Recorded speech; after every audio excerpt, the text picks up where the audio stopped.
We often naively think that the police are meant to solve murders, not to be involved in them.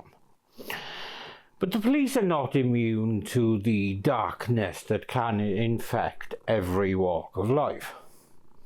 There are myriad stories of police going to the dark side, or even being targeted simply because of the job they do.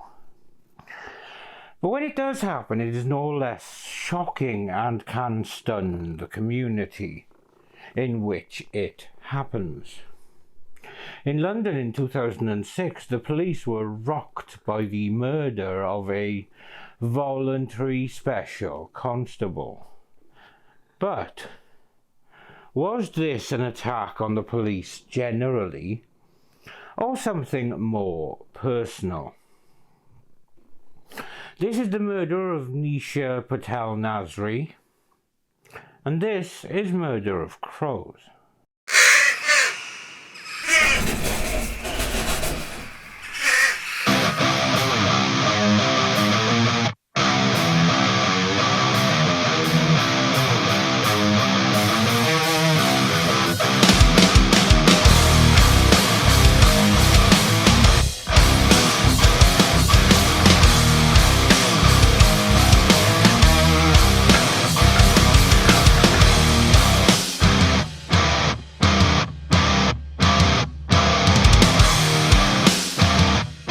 Wembley is a district in the London Borough of Brent, northwest London City. It includes the neighbourhoods of Alperton, Kenton, North Wembley, Preston, Sudbury, Tockington and Wembley Park. The population was 102,856 in 2011. Wembley was, for over 800 years, part of the parish of Harrow-on-the-Hill in Middlesex. Its heart, Wembley Green, was surrounded by agricultural manors and their hamlet. The small, narrow Wembley High Street is a conservation area. The railways of the London and Birmingham Railway reached Wembley in the mid-19th century, when the place gained its first church. Slightly southwest of the old core, the main station was originally called Sudbury, but today is known as Wembley Central. By the 1920s, the nearby long High Street hosted a wide array of shops, and Wembley was a large suburb of London. Wembley then, within 3 decades, became an integral outer district of London, both in density and contiguity. Wembley formed a separate civil pariship from 1894, incorporated as a municipal borough of Middlesex in 1937. In 1965, when local government in London was reformed, the area merged with the municipal borough of Willesden, which was separated by the River Brent, to create the London Borough of Brent, one of the 32 local government districts of Greater London. The estate of Wembley Park was largely pleasure grounds when the Metropolitan Railway reached this part in 1894. It was chosen to host the British Empire exhibition in 1924, resulting in the development of landmarks, including the Empire Stadium, later known simply as Wembley Stadium, which became an iconic football stadium. Suburban protection of public parkland and low to mid building density of all but high-rise Western Wembley Park means most of Wembley is integral to and archetypal of the once well advertised, mainly Middlesex Metroland. After years of debate, the 1923 stadium was replaced by a modernised stadium with a grand skyline arch, which opened in 2007. It is home to the England national football team, hosts latter and or final stages of annual competitions such as the FA Cup, and has the greatest capacity nationwide. But despite its status in the UK as the home of football, it is also just another part of Greater London and is prone to all of the good and bad things that come with that. And in 2006, a cruel crime rocked the police locally and nationally. In 2006, it would be safe to say that Nisha Patel-Nasri had a strong sense of right and wrong, and a desire to stand up and be counted in the fight against crime. The 29-year-old ran her own successful hairdressing business near her home in the Wembley district of London. But rather than rest on her laurels and bask in her ongoing success, the British Indian hairdresser had been volunteering with the Metropolitan Police for 3 years, where she was a special constable, well liked and dedicated to doing the right thing. Also, 3 years before, she had married a Lebanese-born limo hire company owner named Fadi Nasri. So in May of 2006, the couple were celebrating their 3rd anniversary. So to all appearances, all was on track in her life. So the events of the evening of May the 11th, 2006, came completely out of the blue. On that evening, she was stabbed to death directly outside her home in Wembley.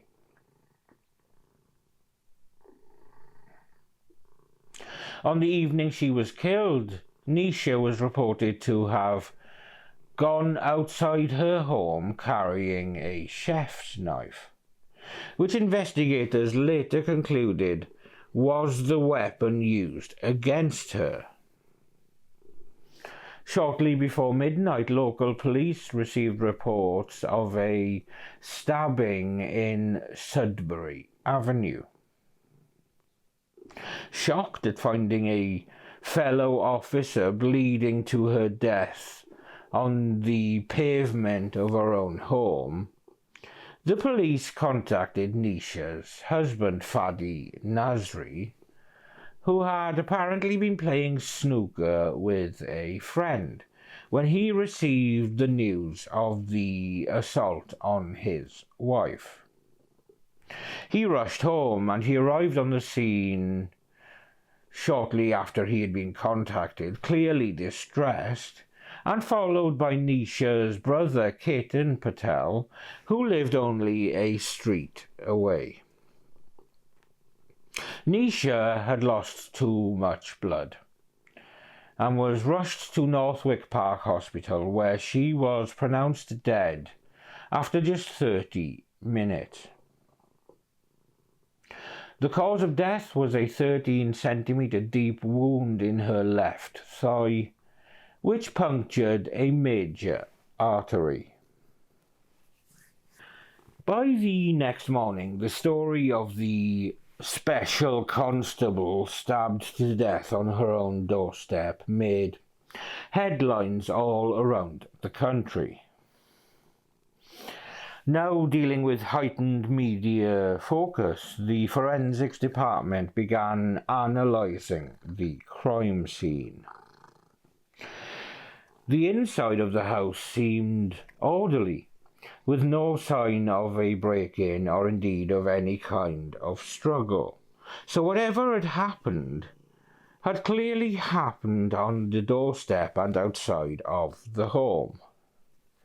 The bloodstains began at the door to the parking area, which was determined to be the spot of the stabbing.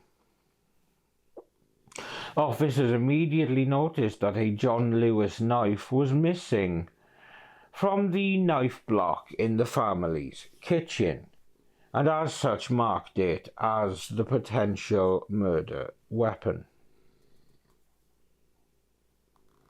The police collected multiple witness statements, the most essential of which described a thick-set Afro-Caribbean man with a hood fleeing from the crime scene.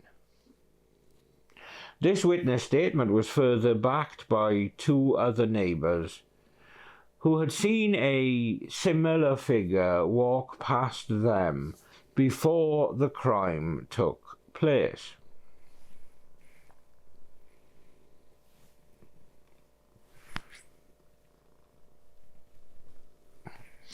When searching for possible leads, the police took statements from Nisha's brother Caton, who relayed the story of an attempted break-in at the house only 5 days before the murder.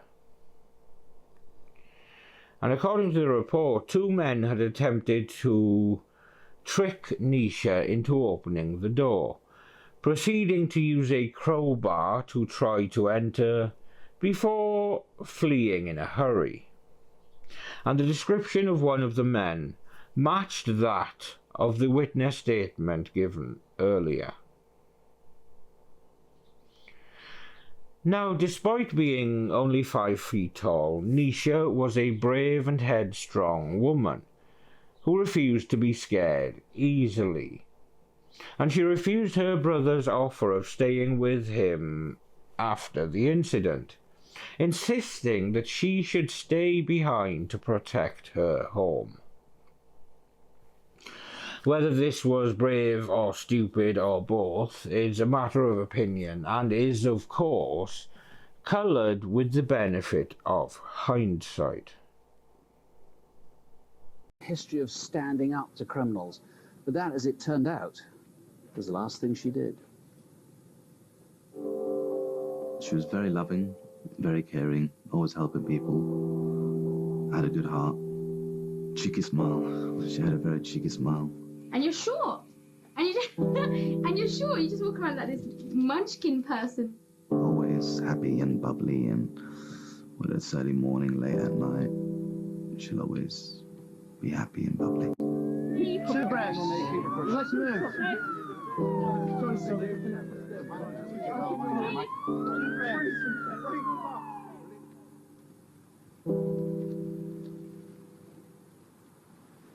This was the brutal murder of a woman in a quiet residential street here in Wembley. She was a woman who gave an awful lot to her community. She gave it freely, for no payment at all. Yeah,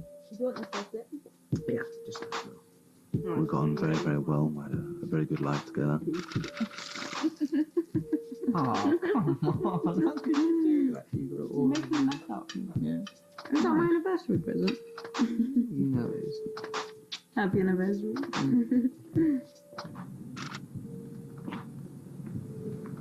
I am going to go and have a shower and then I'll clean this lot up. Listen, why don't you go and play some snooker? Really? You've got a lot of work on for the next few days, so go and have fun with the lads. I'll see you later, okay? Don't let me laugh.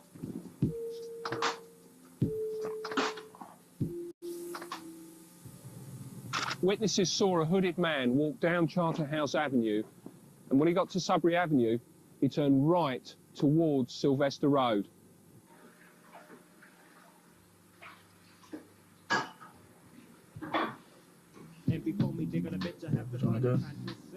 There's quite a few places I'd like to go, actually. Yeah, there's that guy again. A few minutes later, we know that that hooded man, or a man matching his description, came from Charterhouse Avenue again and walked towards Nisha's house.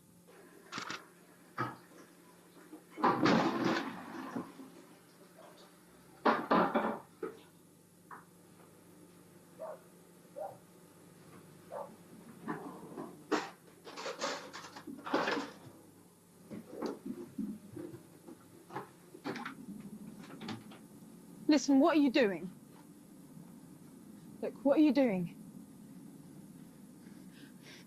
What are you doing here? I'm just looking. You're looking at what? Nothing.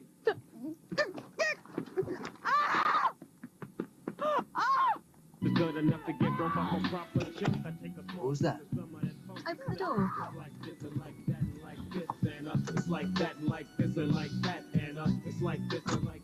It's probably just a fox. Two men were seen fleeing from the scene. One walked north up Sudbury Avenue, and the second ran up this way towards Sylvester Road. Once the hooded man got to the bottom of Sudbury Avenue, he turned left here into Sylvester Road towards Harroudine Road. Help me! Help me! I need help! The second hooded man walked in the opposite direction from Nisha's house, and he got to here at this junction and turned left into Rugby Avenue. Help me! Nisha was left on the pavement. She was screaming out, and yet this man didn't even look back as he walked away from what was a murder scene. Help me! Oh, God! You... Lie down. 20 Sudbury Avenue. Tell him to hurry up. She's losing blood. It's really serious. Losing a lot of blood. It's everywhere. There's blood Come on, love. everywhere. Wake up. Hurry up. What's going on? She's been stabbed. I don't know. She's losing a lot of blood. Get something to stop the bleeding. Anything. Tea towel, anything. Keep breathing. Stay with us. Stay with us. Just before we're entering the snooker club, we'll get a phone call from the neighbour saying to come back quick.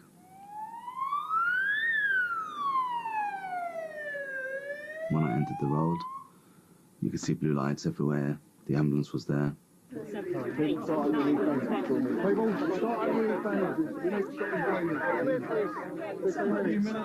Nisha? How long has she been down there?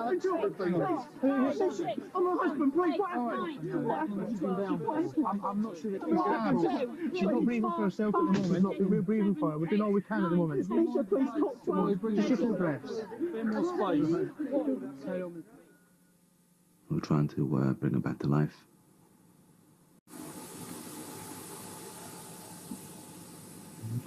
No hope. Nisha died from a single stab wound to her groin. Now there's a knife missing from the house. It's the same as this knife here. It's a John Lewis Evolution Cook's knife. It has the name John Lewis embossed on the blade. Now that knife is missing from the murder scene. Around this time an R-Edge Rover was seen on Charterhouse Avenue. It's very distinctive, with purple stickers peeling off the back driver's side window. The car was parked behind me here for about 5 minutes before then making a very awkward 5-point turn and then moving off in the opposite direction back down Charterhouse Avenue.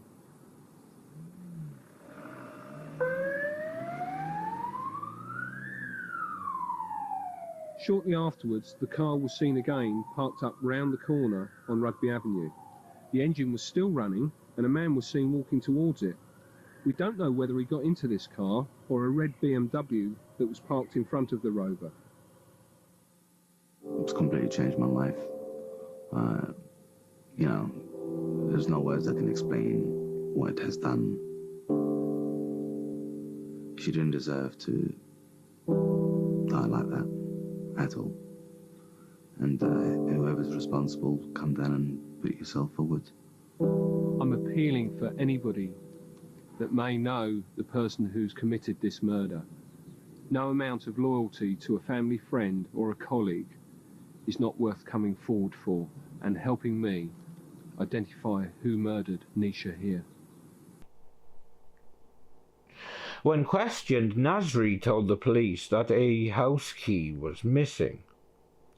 which was presumably the same one that the killer had used to try to enter their home on the night of the murder. After making some small advances in the investigation, the police turned to what would be the ultimate question. Why did the intruder choose to stab Nisha?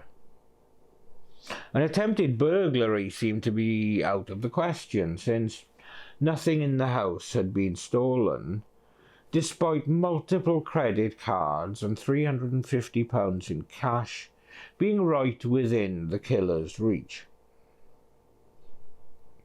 Nasri turned the police's attention to a threatening phone call he had received just weeks before the incident.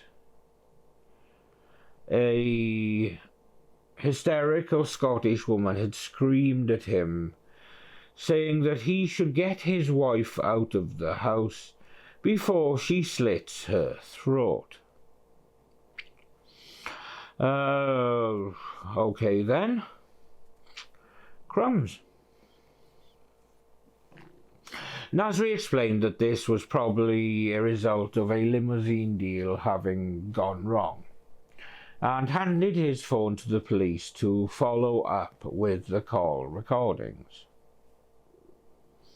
Although the police soon dismissed the call as an empty threat, what Nasri didn't realise was that he'd handed the police the most crucial piece of evidence they needed, that being his mobile phone. The police turned their suspicions to Nasri, and upon checking his phone records, found 2 phone calls from the night of the murder. One at 11:56 p.m. from a potential customer of Nasri's limousine business, and one 5 minutes later informing him of his wife's attack.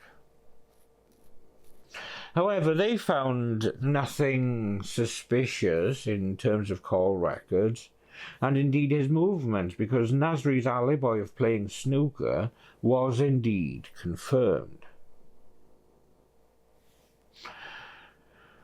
Finding themselves now facing a dead end, the police launched a public appeal for information, with both Nasri and Caton appearing on TV.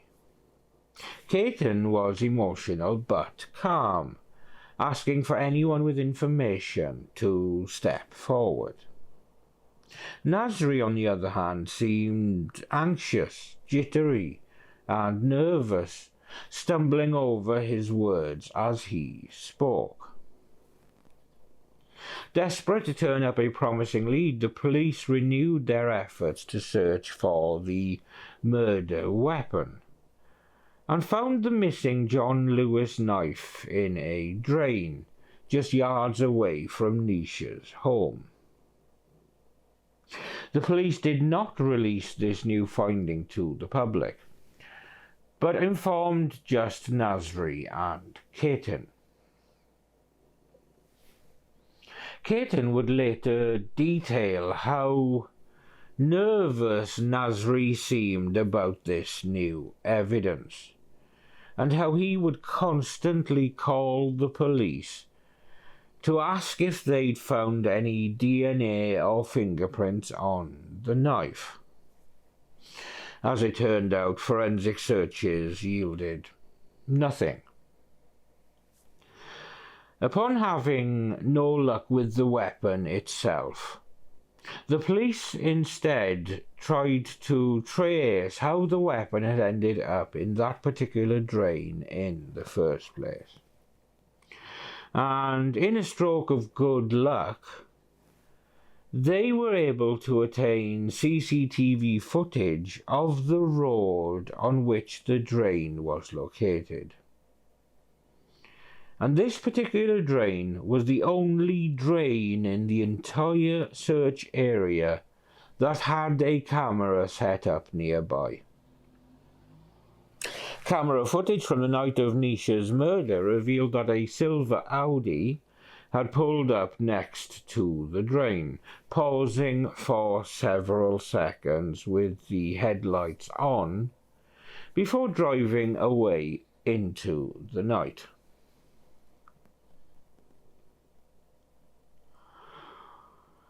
Further viewing revealed that the car had been circling the area, caught in the camera shortly before the murder took place. This silver Audi A4 saloon had two distinguishing features.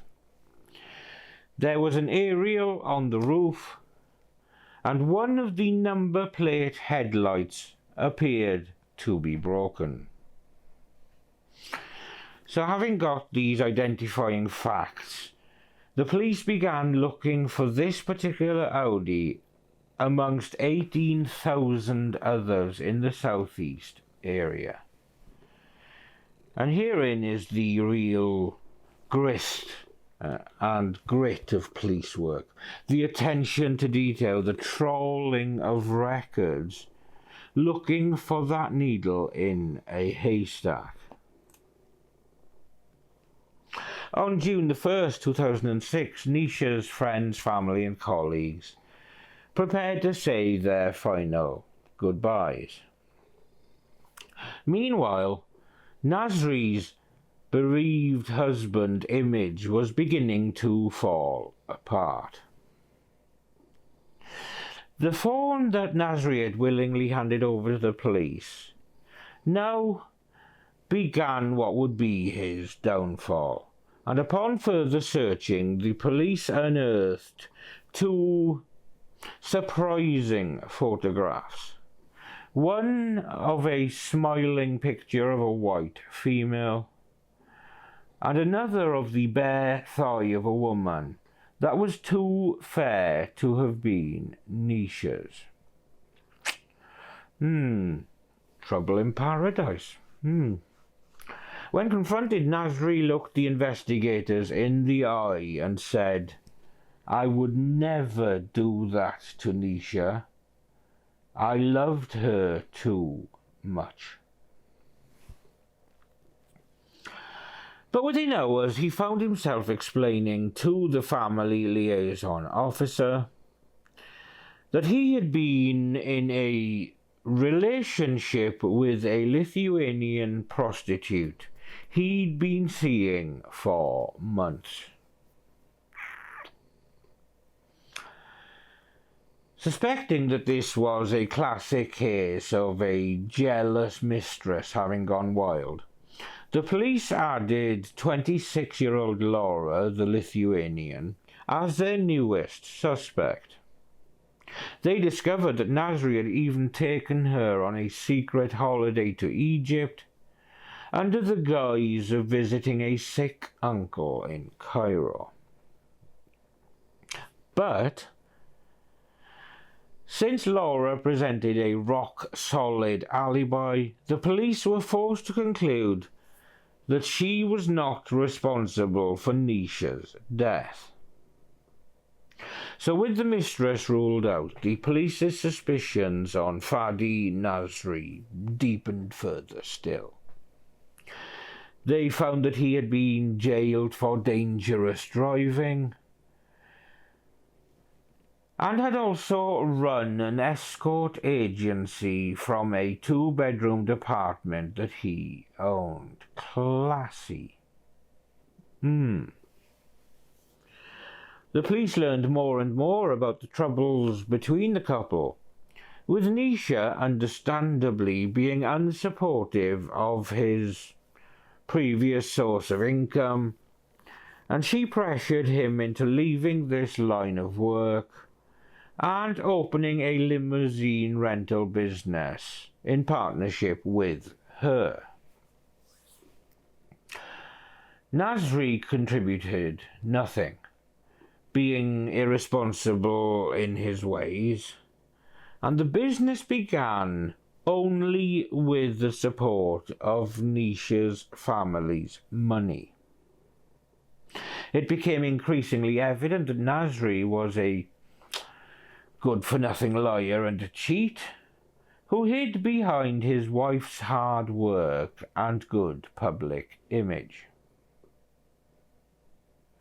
Now, from here on, the noose quickly tightened on Nasri.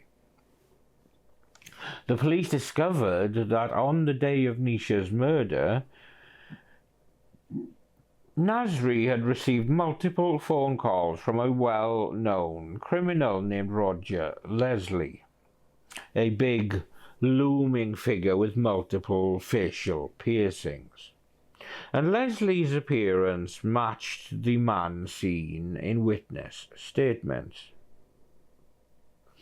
Furthermore, he and Nasri had been continuously in touch with each other, with the frequency of calls between them peaking not long before the time of Nisha's death. The police thought that they now had it all, but the truth eventually, when it was uncovered, was even messier. Nasri had brought in Leslie to arrange the killing, and in turn Leslie entrusted this to a man named Jason Jones, a known fixer who could sort out problems. He had provided the killers with a set of keys to their home before heading out for his snooker night, a carefully calculated alibi. Being a cheat and irresponsible husband and business partner clearly wasn't enough for Nasri. His motives for Nisha's murder were to continue his affair with Laura, while also cashing on a £350,000 life insurance policy that he'd persuaded Nisha to sign. Nasri was arrested for first-degree murder alongside Jones and Leslie, and faced trial at the Old Bailey in 2008. Although he'd been maintaining his innocence so far, the absolute heap of evidence against him led him to finally break down in court. He was charged with life in prison with a minimum sentence of 20 years. Leslie and Jones also faced life with minimum sentences of 18 and 20 years, respectively. Nasri, as we might expect, showed no emotion as his sentence was read aloud. But fuck him and fuck his minions. As I said earlier, Nisha was laid to rest, and her value was keenly displayed and discussed. More than 100 police officers formed a guard of honour in tribute to the murdered special constable at her funeral. The officers lined the road leading to Golders Green Crematorium in North London as the funeral cortege arrived. The coffin was adorned with the Metropolitan Police Service drape, as well as Nisha's police helmet. The cortege, which had been flanked by police outriders, had travelled from her home in Sudbury Avenue in Wembley. Brent Borough Commander Andy Bamber said that the service was intended to be a mix between a service funeral and a family funeral, with Bamber saying, "The police officers here today who have come to pay their respects thought a lot of her. We all did."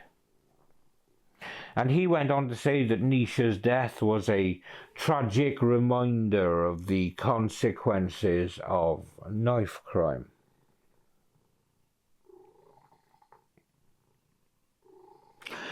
Chief Inspector Julia Pendry, one of Nisha's closest colleagues, was among those to read a eulogy at the service, with her in part saying, "I'm sure that we are all agreed that the police guard receiving Nisha here today was both moving and poignant. It is evident by the number of police colleagues here today that Nisha was well liked and a popular member of the policing family, who will be sadly missed." Nisha was a successful, attractive, and thoroughly decent woman. Her strong morals were displayed in her choice to be a voluntary police officer. What she did not know was what a depraved cockwomble she had married in 2003. In the act of having her killed, he robbed the world of a shining light and pillar of her community. This episode is dedicated to this undoubtedly good woman, and the world is a darker place for her absence. I send love to all of those touched by the loss of this incredible human. Thank you for watching another episode of Murder of Crows. Please leave any comments on this case in the comment section down below. And also, please leave any case suggestions that you have for cases you might like me to cover. But with that said, I'm Steve.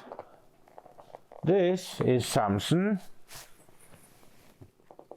And we will see you when we see you.